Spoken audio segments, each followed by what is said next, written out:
más que por las fuerzas, nos dominan por el engaño. Son palabras de Simón Bolívar reflexionando cómo se constituyen estos gobiernos tramposos y populistas que las Américas encontramos mucho y que la República Dominicana hoy no es la excepción. Y lo digo porque el discurso bien ensayado, bien arreglado y bien peinado que presentó el presidente de la República en el Congreso estaba lleno de eso, de muchas falsedades.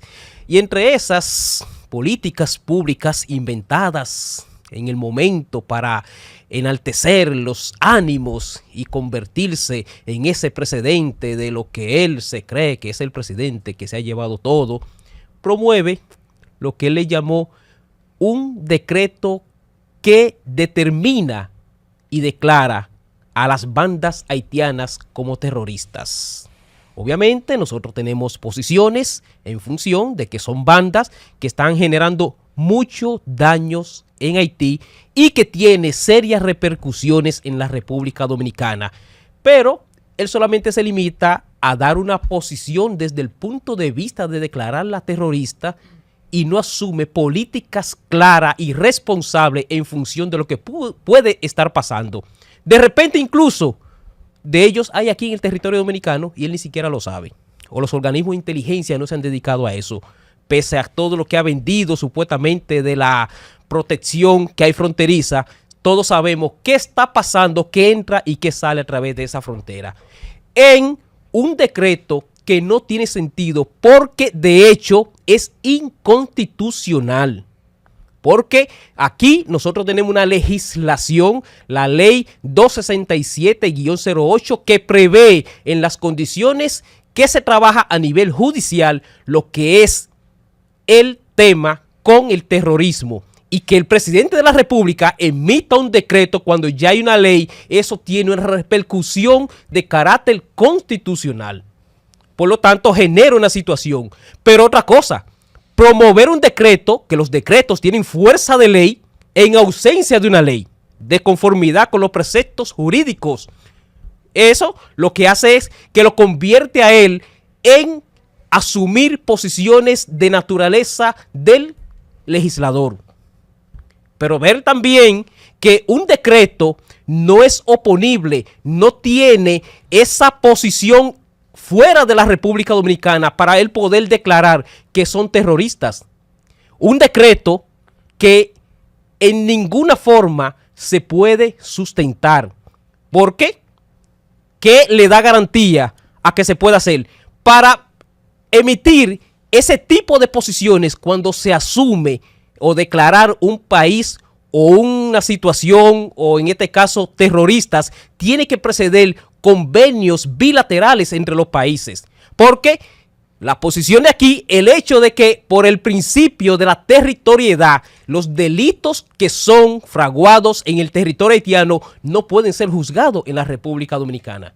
Lo que se trata es de emitir un decreto, el presidente de la República, con el propósito de confundir a la población y llevarle ese ambiente de que está haciendo, pero no está haciendo. Y nosotros podríamos decir, así como es un error ese decreto que el presidente de la República y ya muchos notables juristas de la República Dominicana se han expresado en el mismo sentido de identificar que el presidente de la República ha emitido un decreto que no tiene sentido y que puede ser incluso procesado por todas las vías legales porque carece de fundamento legal y que lo único que tiene es el propósito de confundir y erigirse con políticas públicas que no tienen ningún sustento en la sociedad dominicana porque no ataca los verdaderos problemas. Nosotros vemos, por ejemplo, cuál ha sido el historial del presidente de la República emitiendo decretos. Desde el 2020 que llegó, todos saben cómo se emitieron aquí cantidad de decretos con un error que decía que se celebraba el 177 aniversario de nuestra independencia cuando era el 176.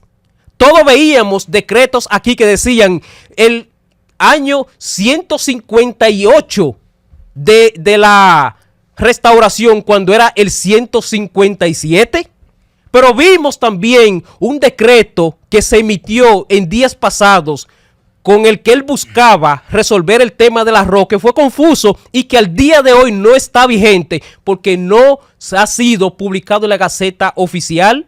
Y ese decreto no tiene ningún sentido porque no está vigente, y con el que él buscaba incluso atacar un tratado internacional con un decreto que solamente tiene vigencia en la República Dominicana. Pero días pasados también el presidente de la República se despachó con un chiste nombrando el zar de la droga mediante un decreto cuando esa posición no existe en el ordenamiento funcional y administrativo de la República Dominicana. Realmente lo que nosotros estamos viendo es un presidente que utiliza las cosas públicas para promover una figura y promover un gobierno que en esencia no tiene ninguna significación. Lamentablemente, que un país, que un pueblo sometido a la ignorancia, eso le genera grandes preocupaciones y riesgo. Pero que un pueblo esté gobernado por ignorantes, eso realmente es catastrófico y fatal.